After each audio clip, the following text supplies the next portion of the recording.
करे तो तलवार उठाने में भी आपत्ति नहीं होनी चाहिए। तो मैं आमंत्रित कर रहा हूँ माननीय दिनेश जी को।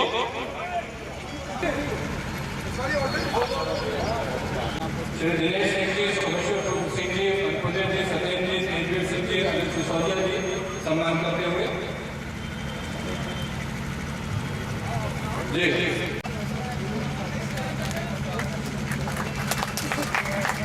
बाबा जी, अध्यक्ष महाशय जी और प्रधान जी से आप संयुक्त तौर पर जलसा को बैठे। आजादी के 3 नारे थे जो सबकी जुबान में थे। भारत माता की जय, वंदे मातरम और इनकलाब जिंदाबाद। और तिरंगा था, तिरंगा कहीं खो गया था और पपौती बना दिया था। अगर कोई वंदे मातरम कहे तो वो आरएसएस का, इनकलाब जिंदाबाद कहे। चारों चीजें हमें वापस दे दी। उन्होंने हमें तीनों नारे वापस दे दिए, उन्होंने हमें तिरंगा झंडा वापस दे दिया, उन्होंने हमें गांधी टोपी वापस दे दी।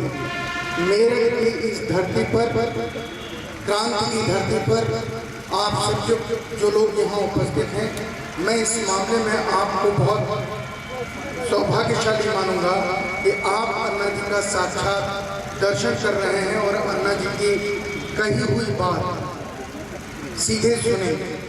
मुझे एक बात की और खुशी है कि मेरठ के लोग अन्ना जी का स्वागत करने के लिए जो पहला पड़ाव है उस पर इतनी बड़ी संख्या में उपस्थित है। मेरा ये मानना है कि आप सारे लोग, चाहे माँ बहनें हों, नौजवान हों, छात्र हों, और आज तो मुझे एक नई चीज़ पता चली कि बहुत सारे बच्चों ने अन्ना जी के नाम खत लिखा है जो हमारे साथियों को सौंपा है कि हम अन्ना जी के लड़ाई में हम भी कुछ योगदान करना चाहते हैं।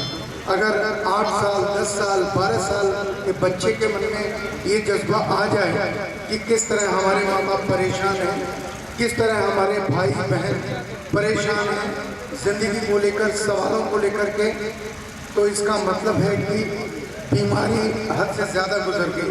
जानते हैं उन्होंने अंग्रेज़ों की घोड़ों के टापू के आगे अपना सीना रख दिया। वो सपने आखिर गए कहाँ? कि कोई सुविधा नहीं देगी, बड़ी कंपनी आएगी, वो हमारे यहाँ गोदाम बनाएंगी।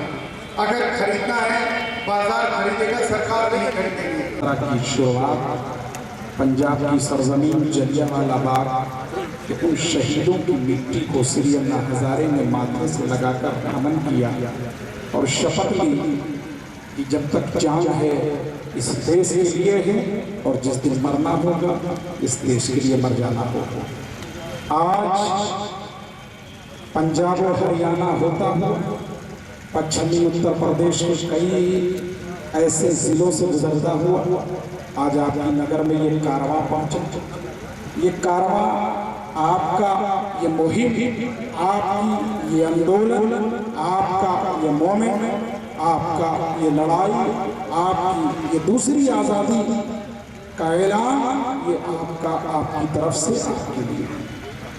अन्ना हजारे जी तो एक सेवक की हैसियत से, एक खादिम की हैसियत से, या जनरल वी.के. सिंह साहब, संतोष भारतीय जी, या आपका खादिम सूफी जिलानी, हिंदुस्तान की आवाम को, हिंदुस्तान की कौम को बिला तफरीक मजहब व मिल्लत सिर्फ हम लोगों ने जो शपथ ली है कि बेदार करना है, जगाना है इस हिंदुस्तान के वासी को, इस मुल्क के बाशिंदों को। क्योंकि कब तक जुल्म, ज़्यादती, बदअमनी, बदमजाजी, करप्शन, भ्रष्टाचार के माहौल से अपने जीवन को गुजारेंगे, अपनी जिंदगी को बसर करेंगे। तो यारों, समय हमें आवाज दे रहा है। आपको मुबारकबाद देना चाहूँगा कि शायद आपके दिल में कुछ ऐसा है जो आपको यहाँ पर लेकर आया और आप आज की व्यवस्था से तंग है, त्रस्त है, उसका हल ढूंढने के लिए आए हैं। अगर आए हैं तो हाथ उठाएं। धन्यवाद। लगता है सभी त्रस्त है और सही बात है, क्योंकि आज की जो व्यवस्था है उससे हमको कुछ नहीं मिलता, चाहे उसमें और सब कुछ शामिल है। उस तंत्र से ज़्यादा भ्रष्ट, उस तंत्र से ज्यादा लुटेरा, उस तंत्र से ज्यादा बेकाबू, उस तंत्र से ज्यादा इस तरह का जो कि बिल्कुल संविधान के अनुरूप ना हो, ऐसा तंत्र आज शासन की प्रणाली को चला। और इसका सीधा साधा एक उदाहरण है कि जो ऐसी हमारी संस्थाएं हैं जो इस देश को मजबूत बनाती हैं, उनको कमजोर किया जाए। कौन सी संस्थाएं हैं ये?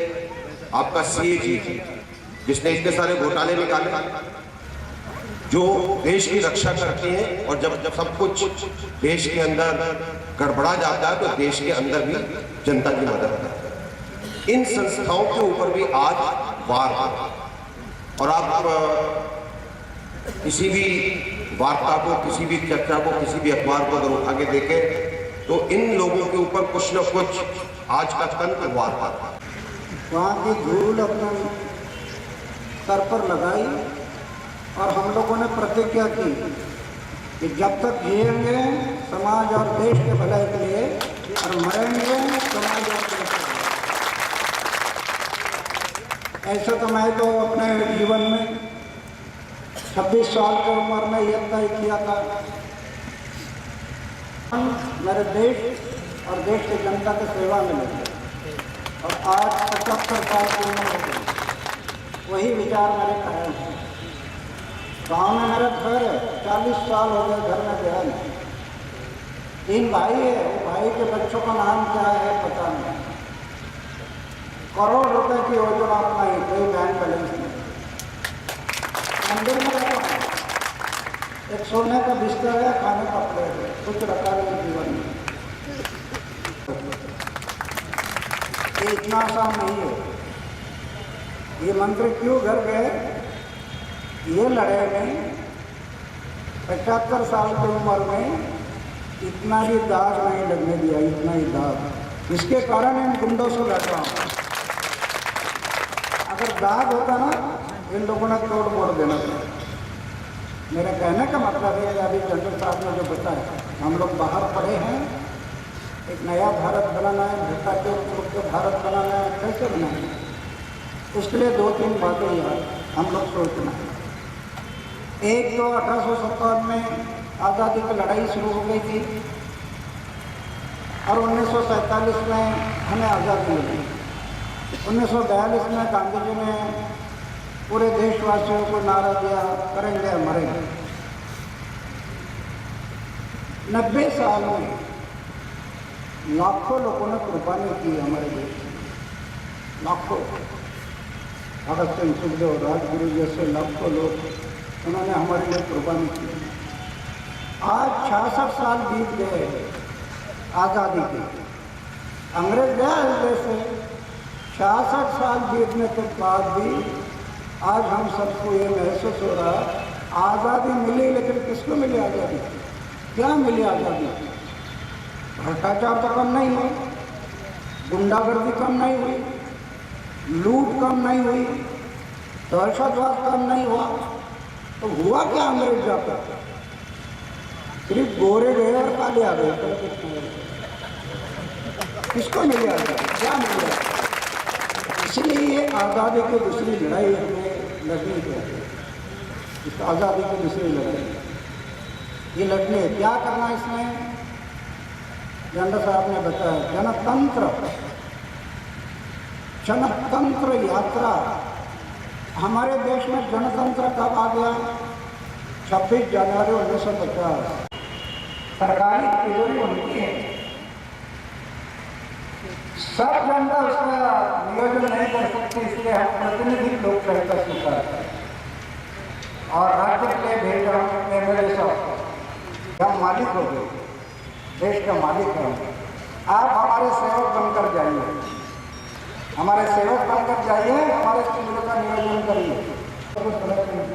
वो भी गवर्नमेंट सरकार, गवर्नमेंट है जनता और सर्वेंट है सेवक। ये दोनों में घटक सेवक है। मालिक कौन है? जनता। और सेवक बन गए मालिक। इसको बदलना है। इसीलिए ये असंभव नहीं है, संगठित होने से बदल सकते हैं। तिजोरी की चोरी होना शुरू हो गया और आस्ते आस्ते आस्ते आस्ते आस्ते इतनी चोरी हो गई तिजोरी का खड़खड़ाहट। अब हम कर्जा लेकर विकास का काम करें, उसमें भी चोरी।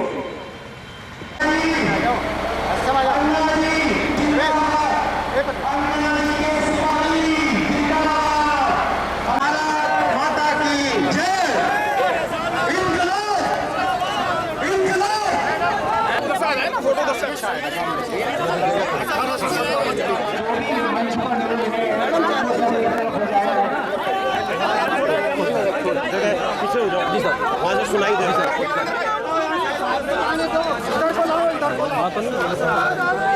शांति थोड़ा सा पूरा आगे आ रहा है। मैं अन्ना जन्नत साथ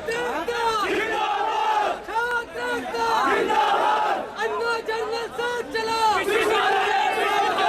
अन्ना जन्नत साथ चला, अन्ना जन्नत साथ चला, अन्ना जन्नत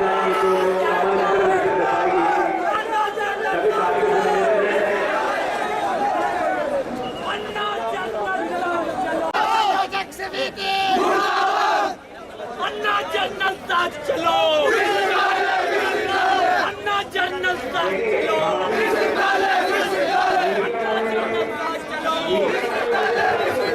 अन्ना जन्नत साथ चलो।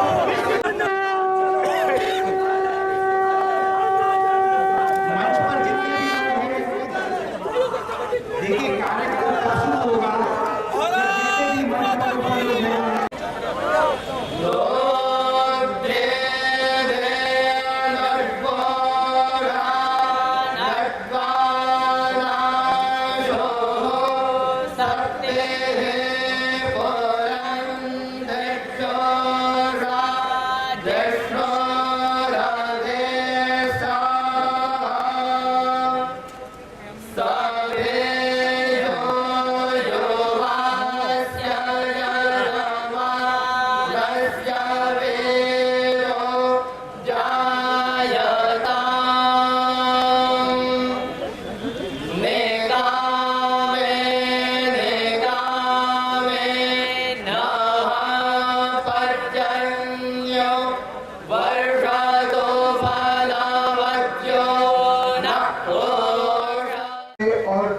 इसमें से 50 लोगों को समझाते हैं उतनी ही तन्मयता और इसमें से वो 5 लाख लोगों को भी समझाते हैं। ये अन्ना का बड़पन है और शायद यही इस यात्रा की खूबसूरती भी। मुसलमान, दलित, पिछड़ा, हर वर्ग का गरीब और आज की तारीख में हिंदुस्तान में रहने वाला हर वो इंसान जो भ्रष्टाचार से पीड़ित है, महंगाई से पीड़ित है, जिसके पास रोजगार नहीं है, जिसके पास स्वास्थ्य का सेवाएं नहीं है, ऐसे सारों के लिए अन्ना आवाज उठाने के लिए इस मुल्क में निकले हैं। आज से 2 साल पहले रामलीला मैदान याद आता है जब अन्ना अनशन कर रहे थे। अन्ना के अनशन से पहले इस मुल्क में इस बात की संभावना, इस बात की आशा खत्म हो गई थी कि भ्रष्टाचार के खिलाफ कभी कोई आवाज उठाएगा। ऐसा लगता था कि सारे भ्रष्टाचारी इतने मजबूत हो गए कि देश कमजोर हो गया है, पर अन्ना ने बताया कि नहीं, देश ताकतवर है, इस देश में रहने वाले लोग ताकतवर हैं, भ्रष्टाचारी ताकतवर नहीं है। सारा मुल्क खड़ा हो गया अन्ना के साथ और सारे मुल्क के खड़े होने से सरकारें हिल गई। अन्ना नहीं माने, पहले जन लोकपाल लाओ, भ्रष्टाचार के ऊपर अंकुश का कम से कम एक हथियार आम जनता के हाथ में दो। और जब अन्ना ने जन लोकपाल की शर्त रखी, आप सबको याद होगा, खासकर विद्यार्थियों को याद होगा, संसद राज में बैठी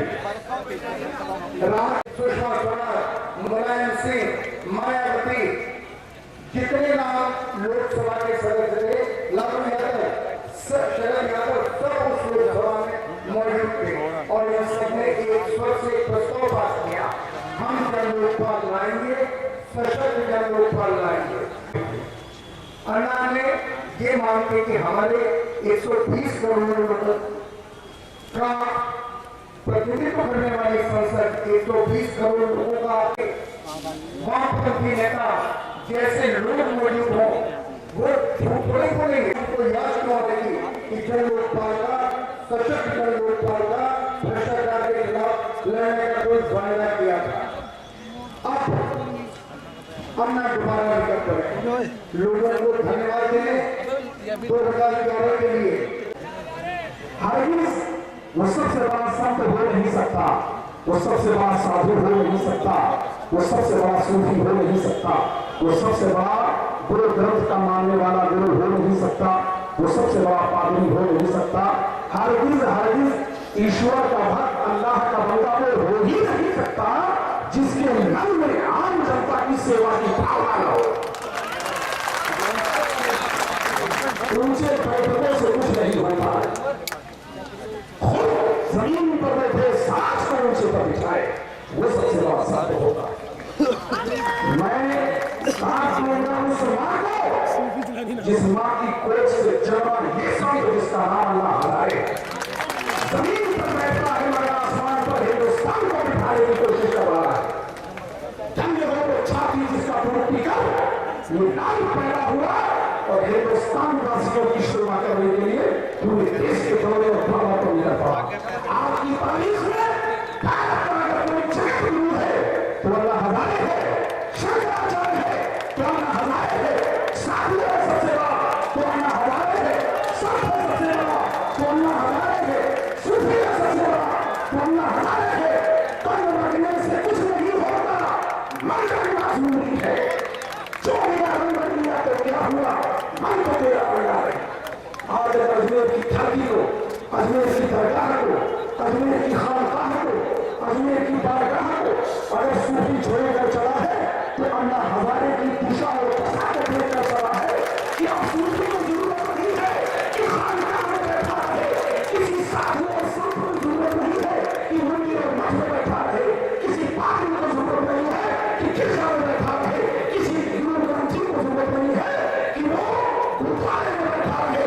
हिंदुस्तान आवाज दे रहा है, साया बना रहा है, आम जनता में बेचैनी फैली हुई है, कानून देश को लूट रहे हैं, नौजवान बेरोजगार हो रहा है, गरीब खुदकुशी कर रहा है। हम मंदिर में बैठकर अपने को संत और साधु कह रहे हैं, हम दरगाह में बैठकर अपने को सूफी कह रहे हैं, हम गुरुद्वारे में बैठकर गुरु ग्रंथी कह रहे हैं, हम गिरजा में बैठकर गुरुद्वारे में बैठकर के हम अपने को बाबरी कह रहे हैं। बात है ऐसे जनाधारी और ऐसे फैसला लोग हैं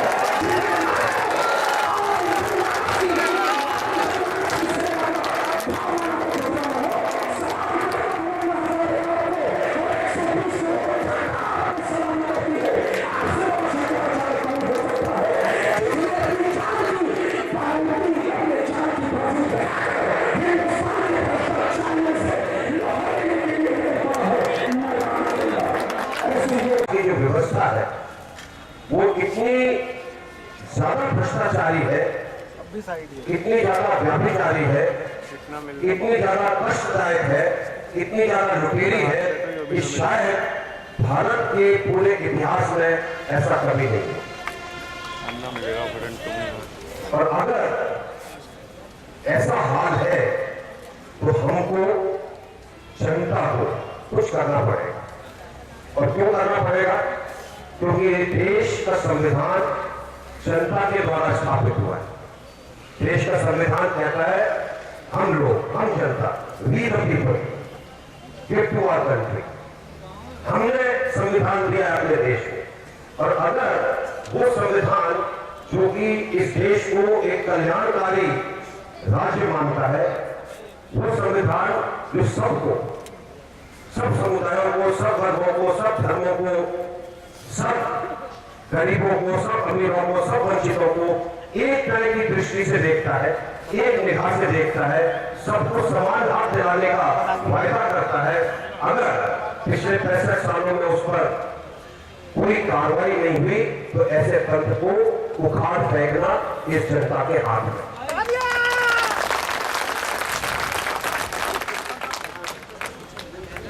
जो कुछ शायद आज हो रहा है उसका जो भी नतीजा निकलता है वो आप देखते हैं। बाहुल्य हो गया, गरीब वही के वही। तो ऐसा जो प्रचार चल रहा है उसको ठीक करने की जरूरत है। वो आर्थिक नीतियां होनी चाहिए। और ये नहीं है कि हम सब कहते हैं कि हमारे अर्थशास्त्री बड़े दिग्गज हैं। ये केवल इसलिए हो रहा है कि हम सोए हुए। इस समय जागने की, जगाने की आवश्यकता है। जनता जिस दिन जागेगी और उसे जागने जगाने का अभियान जो मैं यही चाह रहा था कि गांव-गांव में बड़ी बड़ी सभाओं के माध्यम से जन संपर्क के माध्यम से लोगों को बताया जाए कि तुम्हें सुला करके तुम्हारा रक्त किस प्रकार से चूसा जा रहा है। एक अनुभवी व्यक्ति ने जो एक बहुत बड़े पद पर रख करके जो अनुभव किया, उन्होंने अपनी एक वेदना अभिव्यक्त की और अपने नाजायज को व्यक्त करते ही रहते हैं। मैं तो केवल यही बात जानता हूँ आज तक केवल हमारे देश में एक वस्तु का अभाव है और सब कुछ है। विद्वान भी हैं, धनवान भी हैं, बलवान भी हैं, मेधा वाले भी हैं, प्रज्ञा वाले भी हैं, बहुत सब कुछ है। केवल एक वस्तु का अभाव है और वो क्या अभाव है? राष्ट्रभक्ति। राष्ट्र हमारे सामने से पीछे हट गया। अन्य देशों में भी है, चोर है, बदमाश है, सब कुछ है। हमने दक्षिण अफ्रीका में अमेरिका भी देखा, इराक को पुलिस खड़ी है, क्यों खड़ी है? तो सत्य है, पुलिस क्यों खड़ी है? किंतु विकट से विकट स्थिति जब आती है, परीक्षा आती है, तो वो सारे देशभक्ति में वो उत्तीर्ण होते हैं और हमारा बड़ा से बड़ा नेता जो है वो अनुत्तीर्ण हो जाता है।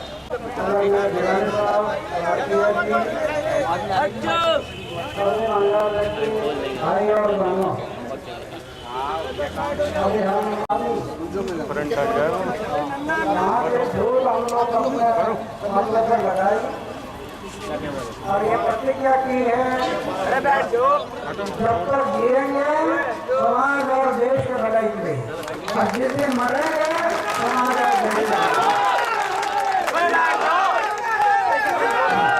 मैं आज नया नहीं कर रहा।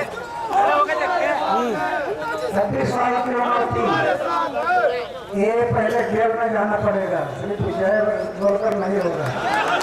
जेल में कितने जाते, आप लोग जेल में कितने जाते वो मैं देखूंगा। इसके बाद अभी आजादी की दूसरी लड़ाई अभी शुरू हो गई है। पट्टे खाने पड़ेंगे, जेल में जाना पड़ेगा, समय आने पर कुर्बानी देनी पड़ेगी। तो मैंने तो अपने लाइफ में, मेरे जीवन में 36 साल की उम्र में ये मैं तय किया।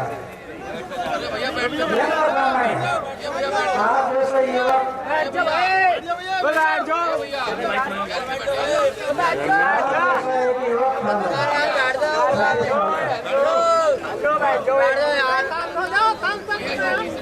आप 36 साल की उम्र में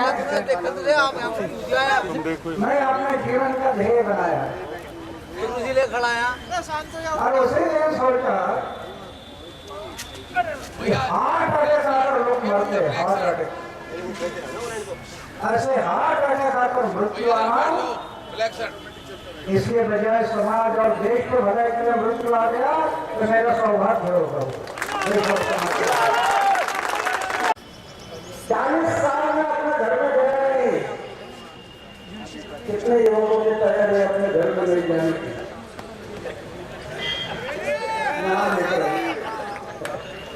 40 साल में घर में गया नहीं।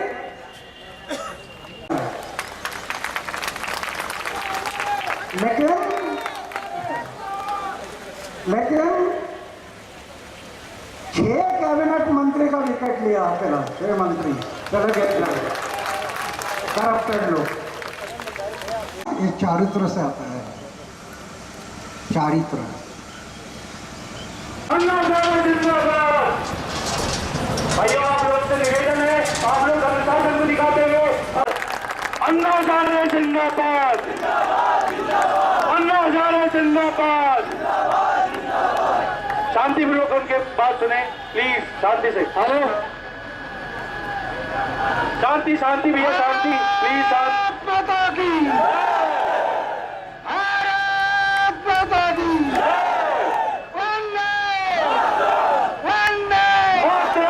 इंकलाब जिंदाबाद, इंकलाब जिंदाबाद। धन्यवाद। आपका जोश देखकर मैं भी 75 साल का युवक बन गया। धन्यवाद। वियतनाम जैसे देश बनाए युवकों ने बनाए। जापान की अंगार रात बनी थी, ऐसे रात के ढेर से जापान खड़ा हुआ और दुनिया को कह रहा है विकास कैसे करना हमारे तरफ लेकर। उन्होंने ऐसा की क्रांति की युवकों ने की। मैं एक युवक था 26 साल का, इसलिए सोचा शादी नहीं करना और आज 75 साल की उम्र हो गई। वही विचार है। अभी मैं अनुभव क्या कर रहा हूँ, मेरी शादी नहीं किया लेकिन मेरा परिवार छूटा नहीं। मंदिर में रहता हूँ, सोने का एक बिस्तर है, खाने का एक प्लेट है, लेकिन जीवन में जो आनंद है ना, अरे लखपति करोड़पति से जो आनंद नहीं मिलता होगा, मैं अनुभव कुछ बताना है कि आगे आने वाले कोई भी इलेक्शन में भ्रष्ट है, गुंडा है, बेरोजगारी है, लुटारू है, ऐसे लोगों को मैं वोटिंग नहीं करूंगा। बस इतना करो, बस देश बदल जाएगा, देश बदल जाएगा। ये शक्ति जनता में है, जनता में शक्ति है। जनता अगर संगठित हो गई और ये तय किया कि हम संगठित होकर ये लड़ाई लड़ना है, तो भ्रष्ट सरकारें देश की भ्रष्ट सरकारें उखाड़ कर फेंक देंगे जनता। उतनी ताकत है जनता में। लेकिन ताकत का हमें पता नहीं चला। हम प्रजासत्ताक दिन मनाया, जनता मालिक हो गई, सरकार की तिजोरी जनता की है। ये जनता तिजोरी का प्लानिंग करने के लिए हम भेजे एमएलए एमपी को। ये सेवक है, सब ऑफिसर सेवक है, मालिक हम है। तो हम इस बात को सोचना है, सब संगठित होना है। और को वोटिंग नहीं करूंगा, चारित्रिक लोगों को वोटिंग करूंगा, नहीं तो ये कहूंगा आप में जो स्टूडेंट है ना, जोश दे रहा है, होश के साथ अपने जोश को कायम रखते हुए हिंदुस्तान की मर्यादा के लिए एक नए योगदान और नए बलिदान की जरूरत है।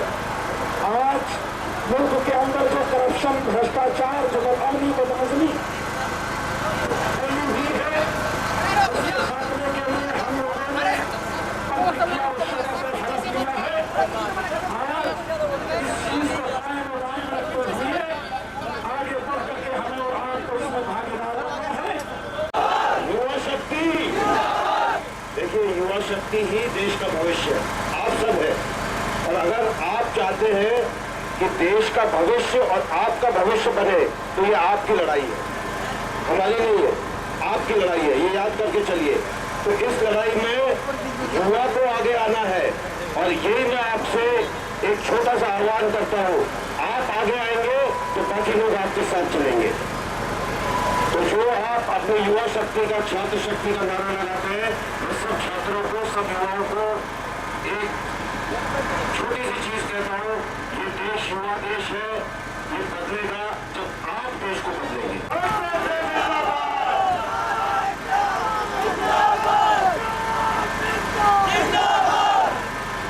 इस इंसान और उनकी टीम का फिर से शुक्रिया अदा करता हूँ। धन्यवाद।